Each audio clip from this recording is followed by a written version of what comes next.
20 mingdan ziyod tadbirkorlarda 16 trillion so'mlik xato va kamchiliklar aniqlandi. 1-noyabrgacha ularga xato kamchiliklarni ixtiyoriy to'g'rilash imkoni berilishini qayd etdi. Soliq auditi o'tkazilib, ular natijasida byudjetga jami 1,4 trillion so'm qo'shimcha mablag' undirildi. Kameral soliq tekshiruvlari soni 6982 ta bo'lib, ular natijasida 1 trillion so'mga byudjetga qo'shimcha soliqlar hisoblanib, Prezident Tuzani qarorlariga asosan barcha tadbirkorlik subyektlariga bitta imkoniyat berilganda 2025-yil 1-noyabrgacha kameral soliq tekshiruvi, soliq auditi to'xtatilgan edi.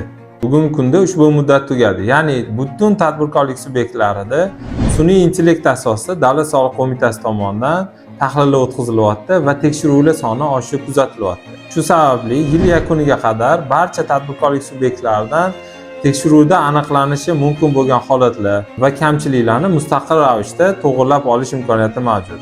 Tekshiruv kelgandan keyin bu kamchiliklar davlatga yetkazilgan zarar sifatida qaralishi mumkin. Shu sababli buxgalteriyadagi barcha hisob-kitoblarni to'g'rilagan holda yil yakunlarigacha hamma hisob-kitoblaringizni to'g'rilashingizni so'rab qolardim.